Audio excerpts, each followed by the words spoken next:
Hi everyone, I am Aashna Parveen, currently first year MBBS student at IGMC Nagpur. कैसे हैं आप सब।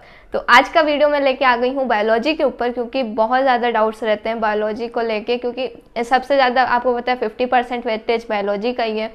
तो उसमें डाउट्स ये रहते हैं हम पढ़ें कहाँ से। एक तो सिलेबस उसका ज़्यादा लगता है, अभी आपको ज़्यादा लग रहा है, आगे चल के बहुत वो, जैसे कि अब मैं एमबीबीएस में आ गई हूँ ना, तो अब मुझे लगता है कि कुछ भी नहीं था नीट का तो बायोलॉजी, लेकिन अभी के लिए तो बहुत ज़्यादा रहता है। आज ये इस वीडियो में ये भी मैं बताऊंगी एनसीईआरटी को कैसे आपको अच्छे से पढ़ना चाहिए। कुछ छोटे छोटे पॉइंट्स होते हैं जिन्हें हम छोड़ देते हैं, वो पॉइंट्स पे भी आपको अपना फोकस पूरा रखना है।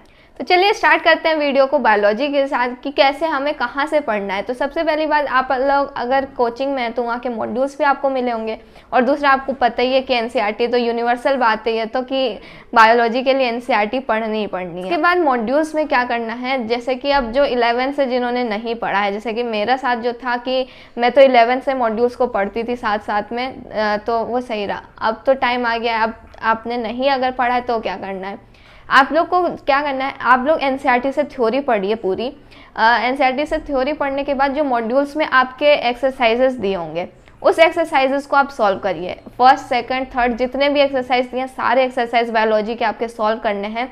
सॉल्व करने के बाद क्या कुछ क्वेश्चंस तो ऐसे आएंगे जो आपके एनसीईआरटी के बाहर के होंगे, उसमें मॉड्यूल्स में तो रहते ही हैं, और एनसीईआरटी बेस्ड भी रहता है। तो जो बाहर के क्वेश्चंस होंगे ना, उनकी थ्योरी बस आप देख लीजिएगा, और थोड़ा जो इररिलेवेंट क्वेश्चन होगा, मान लीजिए कोई फैक्ट्स होगा और कोई डेट्स आपको याद करने का, वो सब चीज़ें याद मत कीजिएगा। बाहर के एग्जांपल्स होंगे वो मत याद कीजिएगा, लेकिन कोई कॉन्सेप्चुअल क्वेश्चन होगा थोड़ा जो मोल्ड करके बनाया होगा, उन सब क्वेश्चंस के थ्योरी आप जाके मॉड्यूल से देख लीजिएगा कि क्या है। और मॉड्यूल में जो गोल्डन की पॉइंट्स, इंपॉर्टेंट पॉइंट्स सबके मॉड्यूल्स में ऐसा बॉक्स बना के दिया होगा, तो उन पॉइंट्स को आपको क्या करना है, लिखना है। एनसीईआरटी में साइड में जगह दी होती है, जैसे कि एनसीईआरटी होता है उसमें साइड में बहुत ज़्यादा जगह होती है। मैं क्या करती थी, अपने जो मॉड्यूल के कुछ पॉइंट्स होते थे जो इंपॉर्टेंट लगते थे, उसे वहाँ पर लिख लेती थी। इससे क्या होता है, आपके एनसीईआरटी में ही सब कुछ एक जगह कंपाइल हो जाएगा कि कैसे करना है। तो ऐसे आपको पूरा मॉड्यूल भी नहीं पढ़ना पड़ेगा और आपका वो भी हो जाएगा। उसके बाद रिवीजन सिर्फ आपको उस एनसीईआरटी में जो लिखा हुआ है और एनसीईआरटी की थ्योरी का ही करना है। तो इस तरीके से आपको अपने बायोलॉजी को अब पढ़ना है। बायोलॉजी में रिवीजन कैसे करना है उसका दिक्कत आ जाती है कि हम कैसे रिवाइज करें, एक दिन में कितने चैप्टर्स हमें करने चाहिए, कैसे। तो एक दिन में बायोलॉजी का अप्रॉक्सीमेटली मैं अगर बताऊं तो 2 चैप्टर्स आपके होने चाहिए। इतना आपको अपनी एफिशिएंसी बढ़ानी है। कैसे एफिशिएंसी बढ़ानी है, आपको लाइन बाय लाइन तो रीड करना ही है। हो सकता है स्टार्टिंग में थोड़ा सा, लेकिन एक बार आप पढ़ ले, एक बार टाइम लगेगा थोड़ा सा आपको। मान लीजिए पहले स्टार्टिंग में एक दिन में एक ही चैप्टर हो पाएगा, लेकिन धीरे धीरे करके इसकी फ्रीक्वेंसी बढ़ा के और एक दिन में 2 चैप्टर करने की कोशिश करेंगे तो आराम से आपका बायोलॉजी का सिलेबस कंप्लीट हो जाएगा। और जो कोचिंग में स्टूडेंट्स नहीं हैं उनको बहुत दिक्कत आती है कि क्वेश्चन प्रैक्टिस कहाँ से करें, उन्हें समझ नहीं आता है। आप एनसीईआरटी तो पढ़ लेंगे, उसके बाद आपके पास मॉड्यूल्स नहीं रहेगा, क्वेश्चन प्रैक्टिस करने के लिए दिक्कत आती है।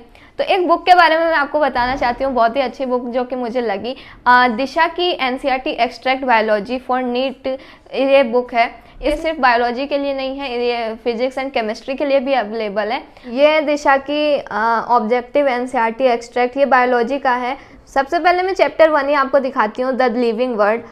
इसके बाद फिर सबसे पहले तो एनालिसिस आपको दिया हुआ है कि किस टॉपिक से कितने क्वेश्चंस आए। देखिए कि 2022 में कैसा आया क्वेश्चन है और कौन से लेवल का क्वेश्चन आया था, ये सब आपको 2000। फिर उसके बाद आपको एनसीईआरटी वन लाइनर्स, ये बहुत इंपॉर्टेंट है कि आपको एनसीईआरटी का 1 लाइन फॉर्मेट में आपको कन्वर्ट कर दिया गया है। और यहाँ पर देखिए बहुत इंपॉर्टेंट चीज़ कि जो भी आपके क्वेश्चंस आए हुए हैं उसे ये हाईलाइट कर दिया गया है कि यहाँ से इस ईयर में क्वेश्चन पूछा गया था। इसके बाद आपके जो है एक्सरसाइजेज आ जाती हैं। सबसे पहले एक्सरसाइज आ जाएगा एनसीईआरटी बेस्ड टॉपिक वाइज में बता रखा है कि एनसीईआरटी के इस पेज पे ये वाला क्वेश्चन है, ये वाला एनसीईआरटी लोकेटर ये एक्सरसाइज 2 आपके एनसीईआरटी एग्जाम्पलर जो होता है और प्रीवियस ईयर क्वेश्चंस का है। फिर एक्सरसाइज 3 जो है मैचिंग स्टेटमेंट असर्शन रीजन का है। एक्सरसाइज 4 जो है वो स्किल एनहांसर, मतलब कि जो ज़्यादा हाई लेवल के क्वेश्चंस होते हैं वो आप लोग से पूछा जाता है।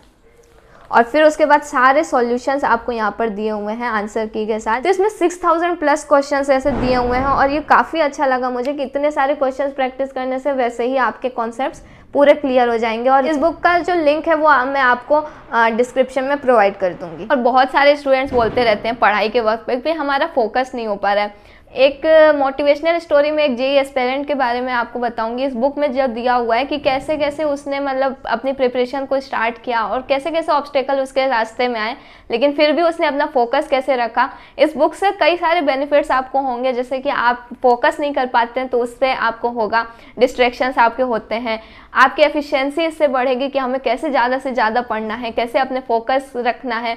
ये पेरेंट्स को भी हेल्प करेगा कि आप कैसे अपने बच्चे को हमेशा मोटिवेट करके रखें और हमेशा उसे सपोर्ट करें। बुक जो है ये बुक मैं गिव अवे करने वाली हूँ एंड ये बुक है stop being a Maggu. Give away का जो भी प्रोसीजर है मैं आपको एक बुक में गिव अवे कर चुकी हूँ और इसका प्रोसीजर जो है मैं आपको इंस्टाग्राम पे उसके बाद पॉइंट्स में आपको एनसीईआरटी के कुछ बताना चाहूँगी जो कि आप लोग मिस कर देते हैं और वो बहुत इंपॉर्टेंट पॉइंट्स और वहाँ से क्वेश्चंस बन जाते हैं।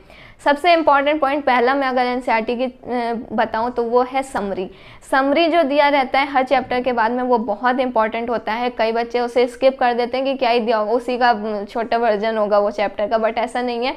एनसीईआरटी मतलब ऐसी बुक है ना कि उसमें कुछ चीज़ें मेन टेक्स्ट में नहीं दी हैं बट समरी में दी हुई हैं और वहाँ से अगर आपका क्वेश्चन बन गया, कुछ पॉइंट्स मैं आपको दिखाती हूँ। जैसे ह्यूमन रिप्रोडक्शन वाला चैप्टर आप देखिए तो उसमें अंदर सिर्फ एक जगह पे ऑक्सीटोसिन रेस्पॉन्सिबल हार्मोन बता रखा है, बट आप जब पीछे जाएंगे समरी में तो वहाँ पर कोर्टिसोल, ऑक्सीटोसिन, एस्ट्रोजन सब आपको दिया हुआ है। तो ऐसे ऐसे छोटे छोटे पॉइंट्स होते हैं जहाँ पर आपको फोकस करने की ज़रूरत होती है। और भी इकोलॉजी में भी कई ऐसे पॉइंट्स हैं जहाँ पर आपके मेन टेक्स्ट में नहीं दिया हुआ है बट आपके जो समरी में है वो दिया हुआ है। फिर उसके बाद सेकंड पॉइंट इंपॉर्टेंट जो आ जाता है दैट इज़ एग्जाम्पल्स। एनसीईआरटी के एग्जाम्पल्स मस्ट हैं, वो आपको रटे हुए होने चाहिए। यहाँ पे मैं बताना चाहूँगी कि मॉड्यूल्स में जो एग्जाम्पल्स दिए होंगे तो वो आप देख लीजिए पीवाईक्यूज़ में कौन से एग्जाम्पल्स आए हुए हैं। जो पीवाईक्यूज़ में एग्जाम्पल्स आए होंगे उन्हें बस याद करिए, बाकी जितने भी फालतू दिए होंगे बाहर के कुछ भी याद मत करिए क्योंकि एनसीईआरटी से बाहर आपके एग्जाम्पल्स नहीं आने वाले हैं।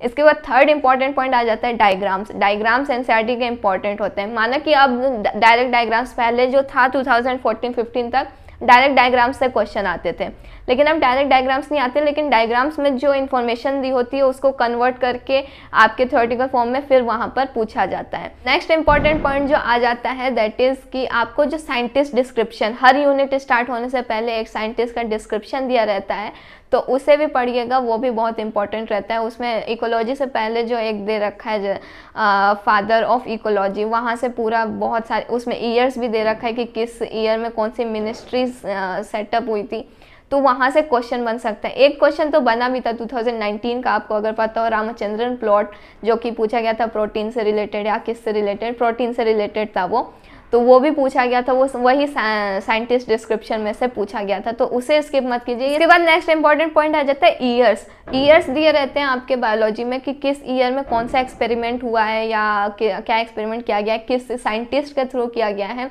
जेनेटिक्स में ज़्यादातर आपको मिलेगा, बायोटेक्नोलॉजी, जेनेटिक्स, इन चैप्टर्स में, तो वो ईयर्स आपको याद होने चाहिए क्योंकि वहाँ से क्वेश्चंस बनते हैं और उस साइंटिस्ट का भी नाम होना चाहिए कि किस साइंटिस्ट ने क्या एक्सपेरिमेंट किया है और किस ईयर में किया है, तो वो इंपॉर्टेंट होता है, उसे भी स्किप मत कीजिएगा। तो ये वीडियो था बायोलॉजी के ऊपर में। सबसे मेनली मुझे ये बनाना था कि ये कहाँ से पढ़ना है और जो पॉइंट्स एनसीईआरटी के जो आप लोग मिस कर देते हैं छोटे छोटे पॉइंट्स, तो उसके बारे में भी आप लोग को बताना था। इस पॉइंट्स पे फोकस कीजिएगा और इसे अब पढ़ना चालू कर दीजिएगा। अगर आप अभी तक स्किप करते थे इसे तो अब इसे पढ़िए।